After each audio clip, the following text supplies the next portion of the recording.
Spinners of Yarns podcast series 2 episode. I'm not sure which episode it'll be.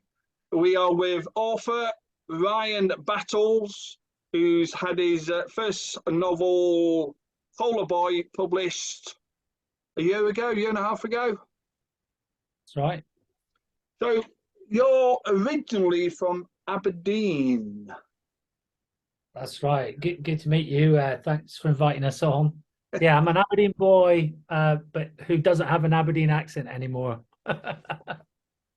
Left a long time ago. So, but when you grew up, when did you first become interested in music?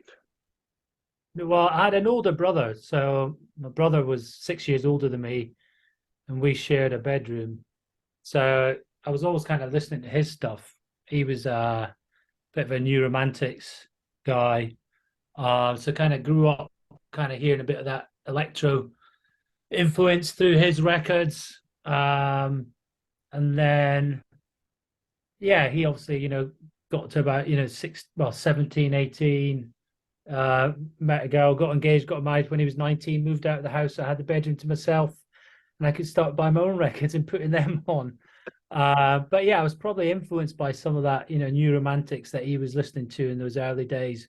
But then from about 15, 16 myself, I started, getting into likes of Talking Heads, and a bit of the as well. And then any kind of Scottish band, Eurythmics, Simple Minds. Yeah, they became like, some of the influences then. I mean, there was a lot of Scottish bands in the mid-80s. Yeah, Big Country as well. Saw them live several times. Run Rig. Run Rig, yeah, huge. I wasn't into Run though. Wasn't into them. But definitely, I mean, like Talking Heads. As soon as I found out that David Byrne was Scottish as well, that was it. Colours were like nailed to the mast of Talking Heads. I saw them in 1979 when I was. Where was that? Where was that? It was there was an Edinburgh Rock Festival, and they were one of the few that played Van Morrison, the Undertones, Steel Pulse. So it was a great thing to see. Not that I remember much of Talking Heads, 40 odd years later, but it's certainly an influential band. Yeah. But the coupling alongside music is the fashion angle. So, how did your fashion rotate or mutate? Well, some folk would say badly, but running alongside the music at 15, 16 was the football as well. So this is like 88, 1988. So I was going along to Pittodrie, Aberdeen Football Club. And the team was already on the back of all the success of the Fergie years. There was quite a mob of Aberdeen supporters and Aberdeen soccer casuals in large numbers. And being younger, we would sit in amongst them because it was the best atmosphere, best part of the stadium to be in. And when you're in there as a 16-year-old looking at some of the guys that are 20, 22, seeing what clobber they've got, you start to kind of spot, the trainers, the jackets, the labels, and that definitely started rubbing off, on me and my mates in that kind of late 80s kind of period. Trying to find out where they got all the gear because, no internet, no social media. You don't know where to get these things. You have to know the right person or talk to the right people, and then you follow a little trail, don't you, of asking more people, and you eventually find out that this is the shop or this is the guy that can sort you out with the trainers or a jacket or a jumper or whatever it might be, So what clothes shops did they have up in Aberdeen? Oh, I mean, the ones that, still around is, I can't remember what year it opened though, is Kafka, was, high-end kind of, fashion label brand like your Stone Islands, etc. There was another one around the time called Going Dutch as well, which was like a small, independent. There was a lot of, small independent stores. bringing brands up from the south, and then we would do some trips down to Glasgow and Edinburgh as well. I think was it Pure? I want to say Pure in is it Pure in Glasgow? I think buy some Right? clothes there. You had Cruise. Cruise, not Pure, Cruise. Yeah. Pure is in Aberdeen, isn't it? Yeah.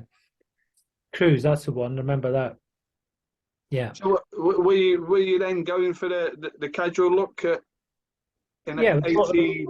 Well, yeah, it was all about the trainers, the cagoules, the jeans, the Pringles.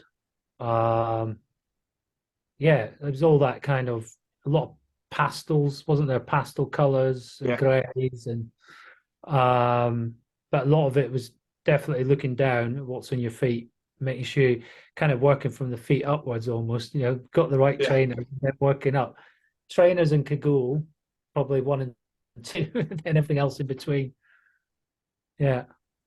So when just people don't, it's if 88 was a summer of love, Hmm. club nights up in Scotland weren't necessarily playing or weren't playing 6 hours of house music. It was all mixed up. So you get a bit of hip hop, you get a bit of soul, and you got a bit of house and a bit of techno.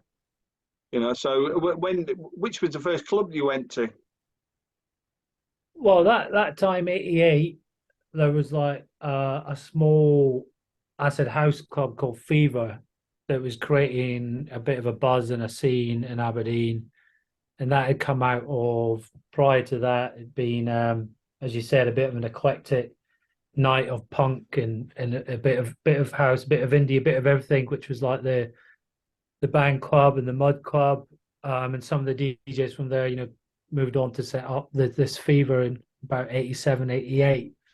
I was about 16 trying to get in there, but most of the people were probably you know late teens or 20s, so about 4 or 5 years older than me and my pals. So we only managed to pretty much sneak in, I would say, because we definitely didn't look 18. At 16, boys can look a lot younger. So we got in a few times, and it was just it was an amazing experience, in there. But there's lots of other people, from Aberdeen that of that era that went to Fever all the time, that were in their early 20s and really really enjoyed that whole scene then. So it was people like Jackie Morrison, and Elvis was another one of the original DJs there, Ian Pritchard, who I got to know pretty well over the years. And they kind of ran that with Jim. Well, they were the DJs, and then there was Jim Rennie and Mike Grieve. The Mike went on to set up, I think, a sub club with Harry and that in Glasgow as well after they did Fever. So that was a great scene at the time. The rest of Aberdeen, as you say, was pretty much like Ritzy's nightclubs, guys in suits, thin piano ties and slip-on shoes with white socks. There weren't many other nights for that kind of acid house scene in Aberdeen outside of Fever. I mean, there were probably plenty of parties, illegal parties, down at the beach and different places after that. But the rest of the clubbing scene was pretty straight laced. But you kind of like it was always a dark journey down or up to Aberdeen from Edinburgh, which is where I was living at that point. So, but you started travelling, going to other nights in Scotland, because it was quite vibrant, 89, 90.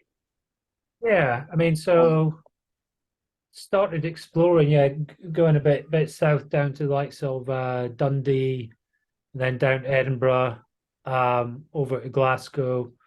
There was some early 90s. There was some really good acid jazz nights in Aberdeen at a Lemon Tree. There was one called Low Life, but another one down in Dundee as well that we started going to, and then heading over to Glasgow to the likes of the Sub Club and the Arches. That's probably early 90s now. And then did a bit in Edinburgh as well. I think it was a Citrus Club, which I think Yogi Houghton played at. Andy Weatherall, we were there for one of his nights as well.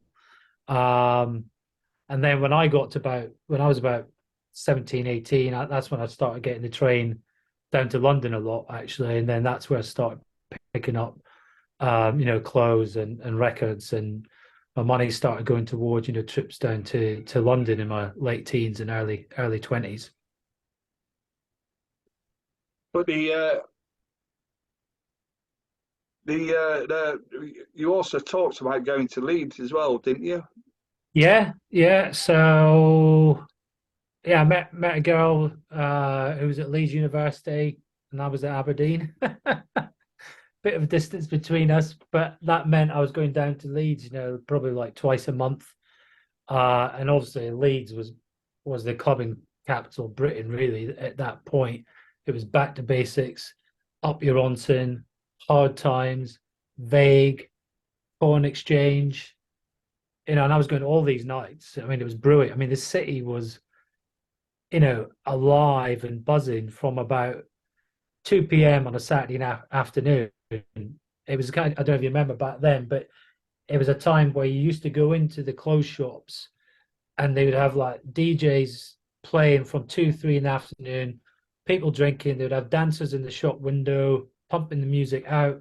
It was, a city that just knew how to party. The Faversham as well, Phil Faversham, his nights, which was like the kind of the warm up to the clubs in Leeds. And then yeah, Vague. So I was DJing as well up in Aberdeen, running like these small nights, and through hanging out in Leeds and going to Vague, I got friends with became friends with TWA, which is like Nick and Paul, Chinese with Attitude, and Daisy and Havoc. And I thought I've got to get them up to Aberdeen because no one in Aberdeen have seen anything like this. So we flew TWA up to Aberdeen, and yeah, no one in Aberdeen has seen anything like it. The taxi drivers that met them at the airport had certainly never seen anything like it. Nick and Paul were in their netball outfits and their high heels and their big wigs and that. It was, it was cracking times. It was a good laugh. It was good fun. Yeah. So yeah, spent about a good 2, 3 years doing the whole Leeds thing, and then it was 96 was when I left Aberdeen to go to Dubai. But prior to that, it was London and Leeds mainly. So what made you want to start DJing? What was the inspiration? Yeah, I think that's a good point. What was the inspiration? I think it's probably been part of that scene. I enjoyed it. I wasn't interested in DJing at first. I just enjoyed, being a clubber and the music and going to these places that you never knew. It's not like nowadays, you kind of got a heads up on what to expect once you get to a venue because you've seen loads of photos or reviews about it. A lot of the times you didn't know what the hell you were letting yourself in for, where you were going, what the crowd would be like, what it would look like, how do you get in? You just get in your Ford Fiesta with your mates and drive, for 3 hours to whatever city it is and whatever night it was. So yeah, I wasn't into becoming a DJ at the very start. It was just the whole, meeting people, atmosphere, and club nights really. And then I think one of my mates bought a set of decks, and we just started hanging out, in his room in his mum and dad's house. And then we started buying records to put on his turntables, and then that led to us, putting on a few little nights, and then us all just buying more and more records as the nights, did quite well. And that's kind of how it naturally led into that, really. Did you then study journalism at University College? I did, yeah. Well, I did, yeah. I did a degree at Aberdeen, an English degree, and then I went into journalism. So I applied to get into my local newspaper, and they obviously said no, like about 100 times. Every time you write a letter, you don't hear from them or you got rejected. And then I started offering to write for them for free football reports. So they would send me out to like some amateur game on a Saturday afternoon, pouring rain, -5, to get the results and do some write-ups on some of the football matches. I did that for about 6 months or something, filing in my stories, the scores on the phone. And then they said, "Oh, we've got a traineeship program coming up. Do you want to, go for it?" I said yes, and then that's how I eventually got in to work at the local paper, full time. Went in there as a news reporter, and then they sent me down to Newcastle. Actually, there's another city I haven't mentioned that I used to go out. Shindig, Scott and Yeah, Scooby, yeah, yeah, wasn't it? Scott and Scooby, Shindig. yeah. So yeah, so I was then set Newcastle for about 9 months on a course with Thomson newspapers. That's where they send all the trainee journals. So I did my training down there, lived in Newcastle for about 9 months, and then came back to Aberdeen to the local paper. But it was at that time, so this is early 90s, and like the music column in the local newspaper, they just kind of always reported on, chart music still, stuff like U2 or Elton John or whoever was like, big at the time. They had no idea that there was a club scene and DJs flying in from America and all over the place, and hundreds of people filling the clubs in Aberdeen.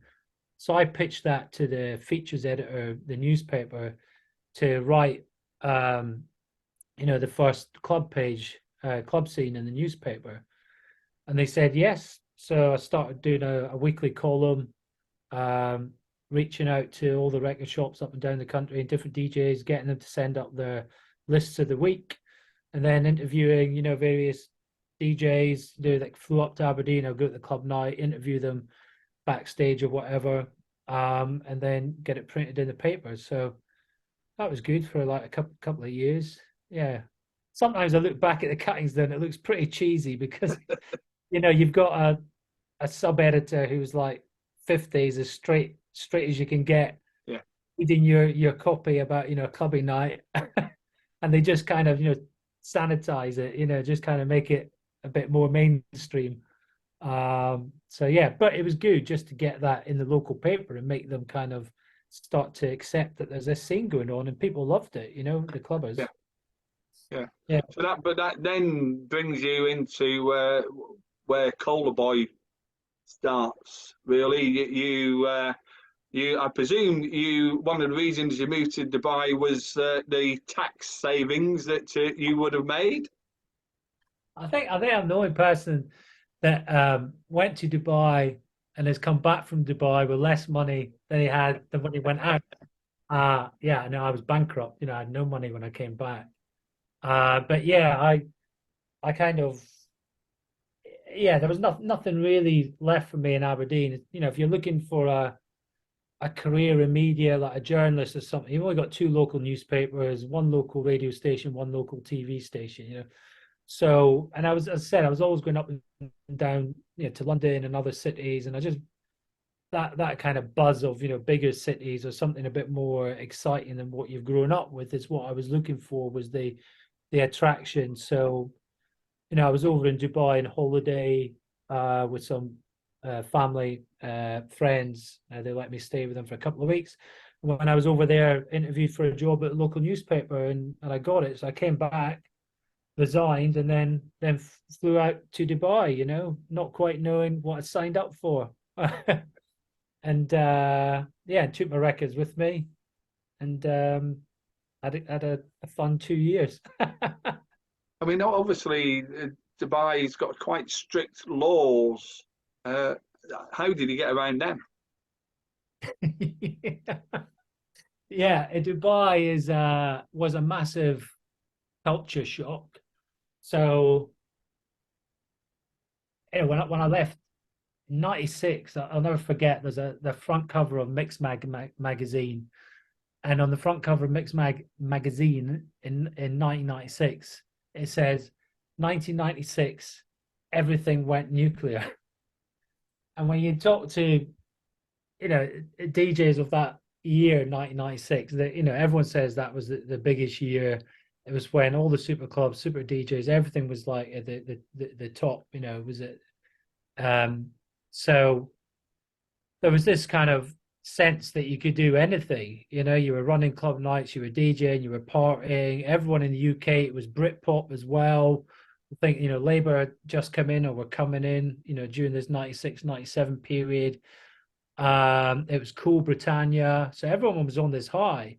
So landing in Dubai, it was like it felt like it was all to play for because none of it was established there. It was all pretty uh tourist, led, but in a with a small T, as in it was like a handful of hotels, but they only had like discos that were just playing chart commercial kind of music. There was no scene.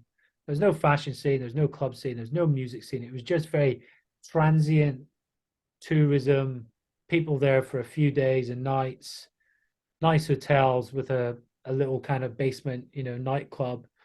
And that was it. So, I'd gone over there with my records, met another guy from Birmingham who had records and decks over there. And we thought we'd start, hosting some little parties. And that's what we did. And then, as you know, you do one party, attracts more people for the second parties, word goes around. Then the third party has more people, when we kept moving from space to space. Started off in some apartments and then moved out into the desert, and then villa parties as well. Yeah, and we always had to keep one step ahead of the local police, as you're saying, because over in Dubai, there's a long list of things that are illegal. So it's illegal to have any booze in your premises if you don't have a license.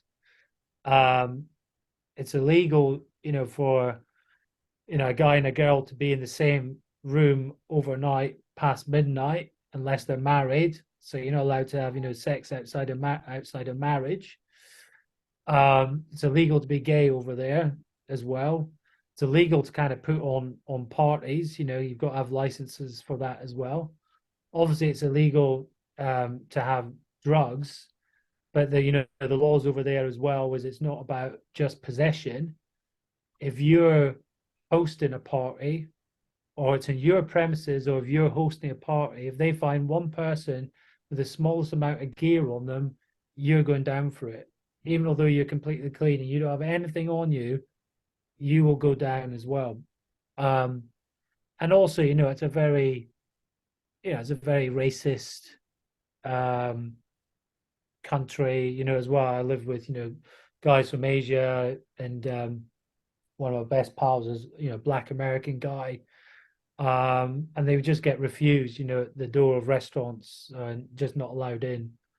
So, the nights that we did, uh, everything was going on. We had, frannies, all dressed up, and, shows, and just bringing that best of, Britain's club life into the middle of the desert, but having to be very careful, how we go about it.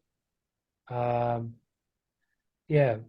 and it just kind of grew from that. It was still unlicensed, but then, I mean, I left after 2 years, and some of the guys carried on. I think about a year or two after that, they then got a license, and it became a licensed gig that moved into the city of Dubai, which some people ran for a bit. So how long did he stay over in Dubai for? I was there for 2 years. 2 years, yeah. And so what year did you move? Was that 98 you moved back? Yeah, came back 98, flew straight into London, and been here ever since. And who do you write for these days, or who did you move back and join? Yeah, when I came back, I freelanced for all the red tops. So I was at the Mirror, the Daily Star, the News of the World, and then I actually got a job at FT magazines, Financial Times magazines of all places. Yeah. I don't know how I landed that job, but it was out of all those kind of red tops, none of them were ever given full-time jobs. It was just freelance work all the time. And FT magazines actually had a full-time job coming up, and I needed a full-time job to pay the rent in London. Couldn't afford London, really, was really struggling. I was actually sleeping. I only knew one person in London when I flew in, this girl called Rachel, and she was staying in a house with 5 other girls, and they all had jobs. And I asked her if she could put me up for a couple of weeks rent free. And she asked the other girls, and they said yes. And I ended up staying for 5 months rent free.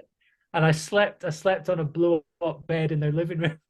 And every night, they'd be sitting in the living room watching TV, till whenever. And I would have to wait until the last person left before I could blow up my bed and go to sleep on their living room floor. That was for 5 months. So yeah, so I took the full-time job at the FT because I just needed salary coming in.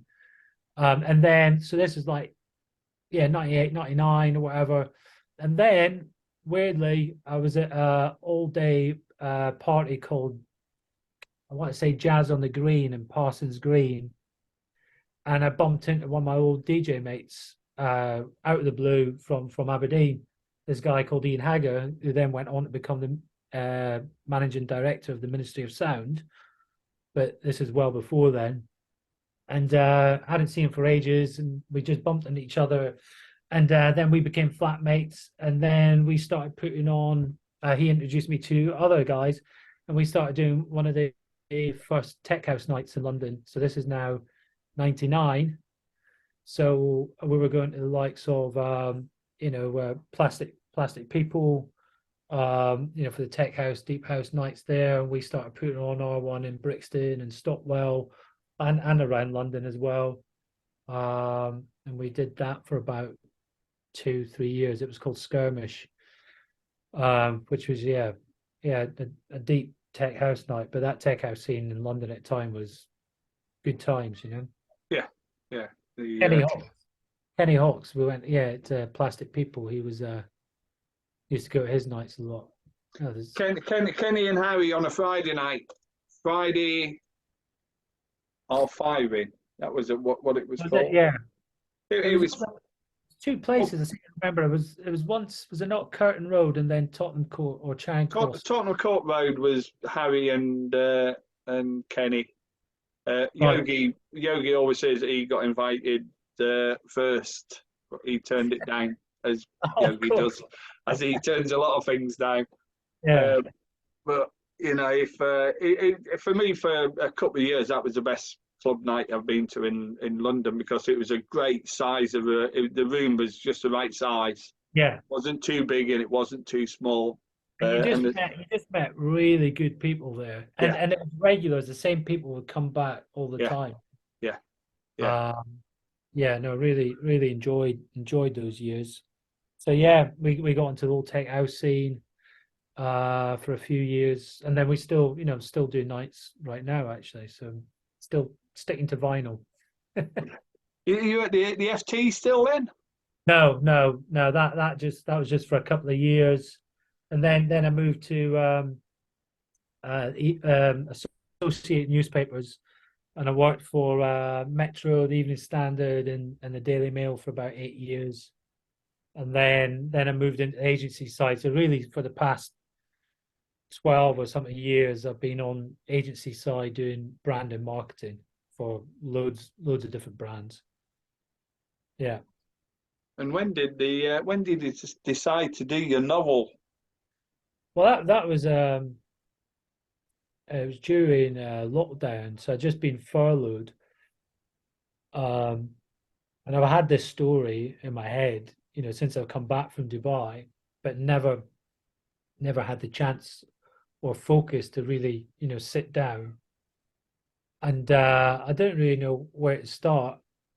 And then I was following DJ Dribbler, Harry's Kebabs. Yeah. Russ, and he's from Aberdeen, and we got a mutual friend, because this is where it all connects. So when I was talking about Fever earlier, Elvis, the DJ, Ian Pritchard, knows Russ really well. So I kind of reached out to Russ, in Aberdeen, and said, "Oh, any advice? I'm thinking of writing a book." And he just gave us, the best advice ever, and I kind of stuck to it. And before I knew it, I managed to write, a first draft of a manuscript. So he's been great. He really gave us, the best advice throughout it, and introduced me to an editor as well, another DJ guy who's based out of Ibiza called Mike Boorman. I don't know if you know him. Do you know Mike? I know the name. Yeah, he produces quite a bit. He's been out there for a few years. but he's also like a books editor as well. So he kind of edited the book, for me. Um, so yeah, so that's kind of how it happened, and then pitched it into Dean Kavanagh, which again is a strange backstory to that, because Dean Kavanagh has fallen on Instagram just because of his love of music. Didn't really know who he was, and we were just kind of sharing tracks and music during COVID and lockdown and that, liking each other's music. And then I discovered that he used to be the editor of the Herb Garden, which was like a Leeds Bradford fanzine. And back in the day when I was hanging out in Leeds, that was a fanzine that I used to pitch my Scottish club guide to, because I knew someone that worked there. But I never met Dean. And he was, 20 odd years later, started connecting to him on that. And then he said, yeah, I'll introduce you to this guy, Matteo, who's a publisher of Zani books. So he kind of hooked us up with Matteo. Matteo read the first manuscript, and he really liked it. And he said, let's do it. So it came out under Zani, yeah, just over a year ago. I think it was last April. So what was the advice that Russ gave you? Yeah, I thought you might ask that. He gave the best advice. It was really simple. In a true Scottish Aberdonian accent, he said, "Keep your head down and spew it all out." That's what he said. He said, "Don't be one of these writers that keeps going back, trying to perfect, every word, every paragraph, and you're not quite sure about that." He says, "You've got to keep going forward to see if you've actually got a story to tell." He said, "You can come back and do all the editing and perfecting later, but just spew it out," he kept saying. "Spew it out, get it out, and see if you've got a story." So that's what I did. I just kept going head down, not looking back much, and just seeing how far I could take it. So good advice. Before Pure started, there was a night called UFO at Right. the venue, which Russ was DJing at, and me and Craig Smith, I think from memory, did the first one on the Sunday night. I was doing the Carlton Studios as well, further down the road, and I remember it being a bit sparse on numbers, but the venue wasn't really renowned as a house music venue at that point. I think it was Pure really that took the baton, Yeah. and gave Edinburgh quite a lot of many years of Pure and associated nights. I think Yeah. I'd moved away by that point. Uh, Yeah. so you kind of like you drafted the book. The editor did his version. Yeah. You gave it to Matteo. How Yeah. did you set about selling it then? How did we set about selling it? Well, Yeah, um, basically it's printed, through Amazon Publishing. So they've got that, which has been great for independent publishers. yeah, So you don't have that overhead of, hundreds and hundreds of books that you're buying yeah, up front. There's print on yeah, demand with Amazon. So I think Amazon's really changed the publishing industry, yeah, and it's given a lot more opportunity for independent writers and publishers. Um, so yeah, so it's published, on Amazon, and supported by Matteo and Zani. So it's yeah, quite I feel quite lucky and humbled, to be in amongst the likes of Matteo and Dean, and as Matteo's brother Paolo was written for Zani as well, and Dean and Irvin Welsh, have done a book under Zani. So yeah, it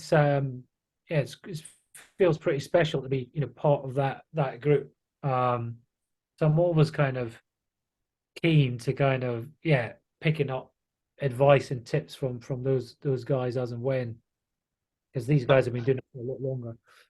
I think the first time I heard about it was probably because you gave Yogi a copy. That's right. Yeah. Yeah. That was before it was even printed. That Yeah, was me going down to the local photocopiers and printing off, with a local printer. He did a better job than me, but it was kind of ring bound, yeah, the little plastic cover on it. And I sent that up to Yogi's remote place, the top of a mountain in Scotland somewhere. yeah. I see. It's in a I know. barn. He lives in a barn in the middle of nowhere. I always laugh at his videos and photos when he goes on about how remote it is, when there's tractors passing him by and he's trying to walk home from somewhere because the bus hasn't turned up, the one bus a week. Yeah, nice. Yeah, he started reading it and he loved it. I mean, he was texting me, just about 20, 30 pages in, and then he would text me again, 100 pages in, and then text me again, 200 pages in. Yeah, he really enjoyed it. So it's great to have, Yogi, behind it and supporting it. And then, he shared it on Instagram as well, which was great.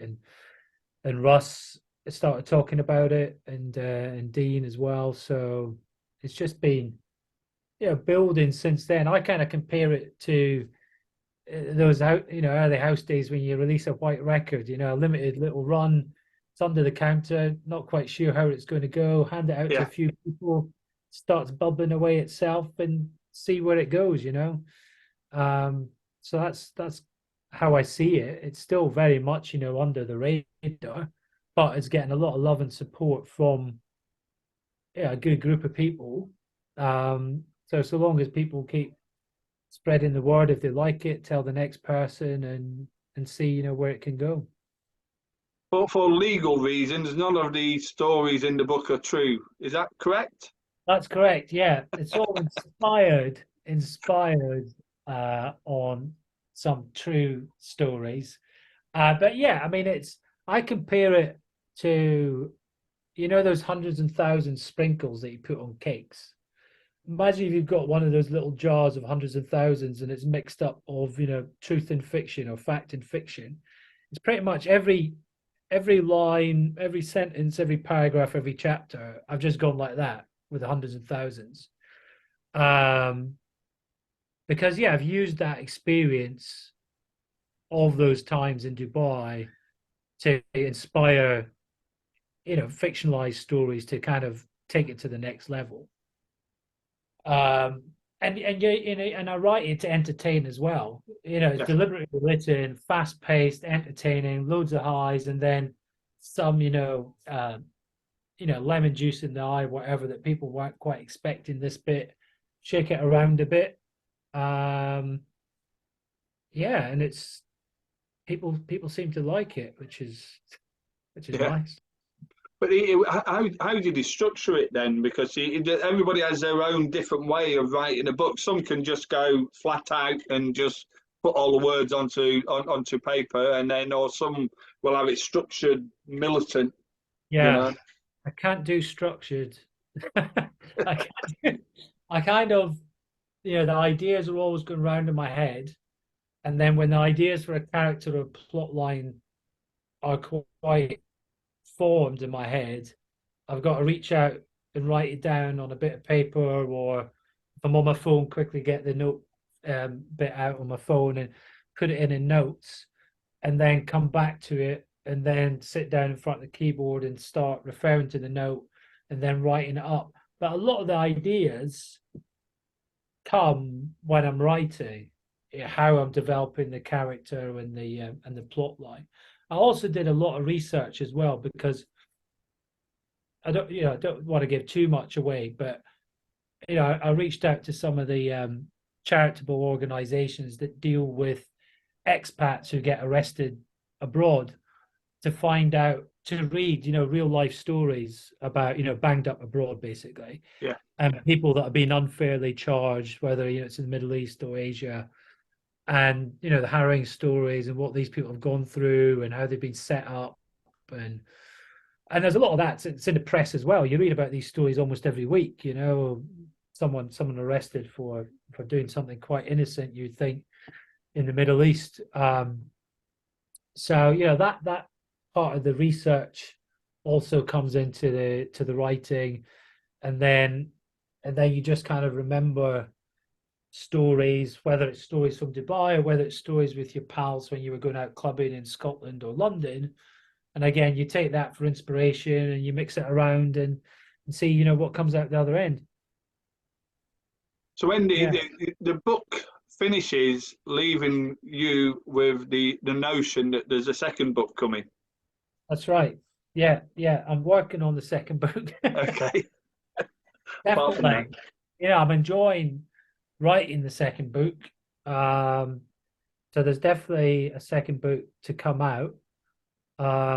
It's kind of paused a bit at the moment because there's got a lot of focus on the fringe. So we've adapted the book for stage and performing at the Edinburgh Fringe Festival this year, and that's in August. So once the fringe is finished, then I can get back to finishing off the second book. that Yeah. was the next bit I was going to talk about. How did the play come about? And from memory, you based that on six scenes. Is that right? Well, yeah. So that came about. I was lucky again.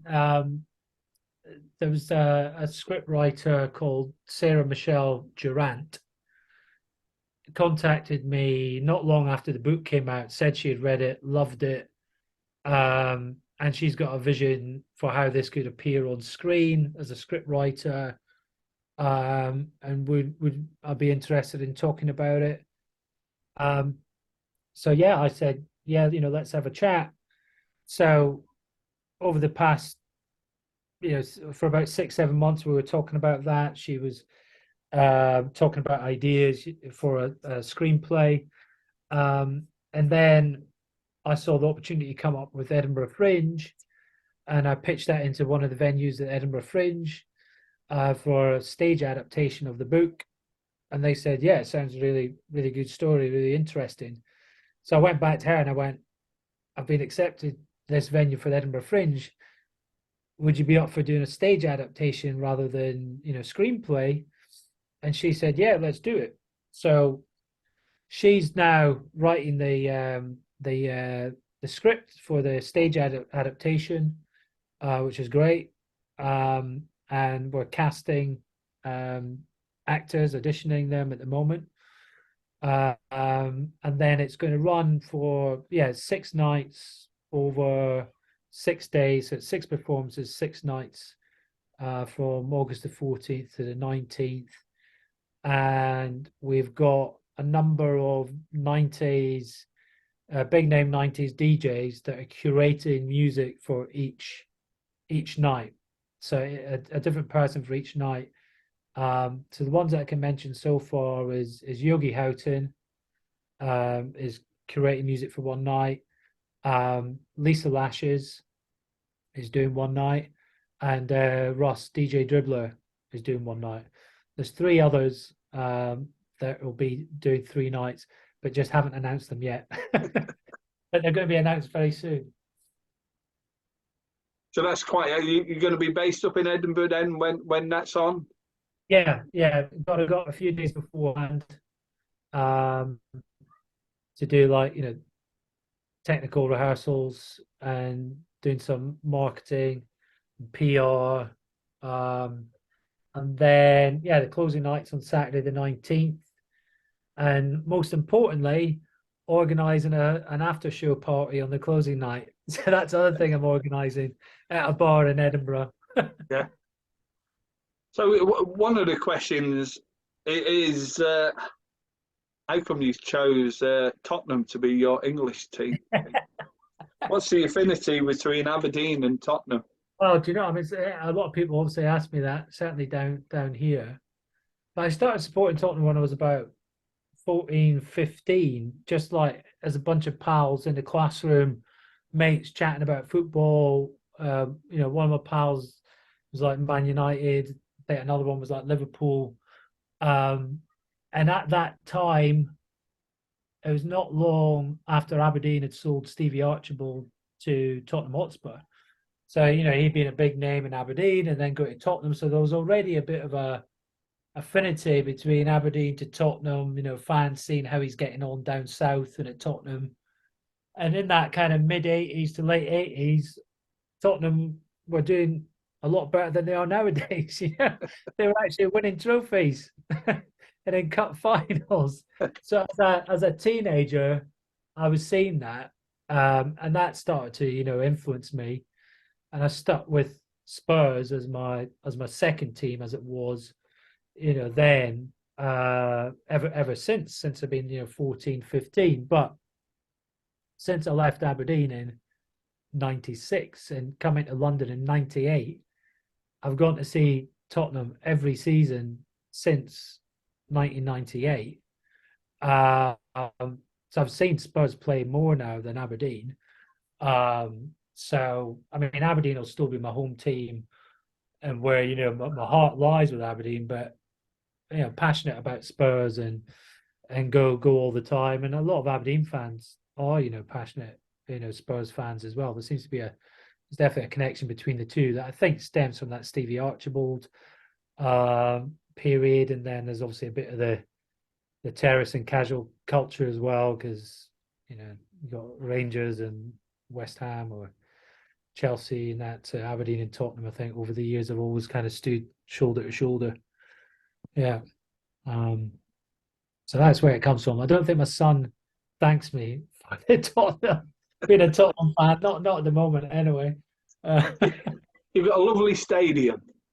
Thank you very much. Yeah, and we're very good at putting on concerts, and we've got a Formula One go-karting track underneath. Apparently, I haven't seen yet. Yeah, don't get me started though in Tottenham. It's just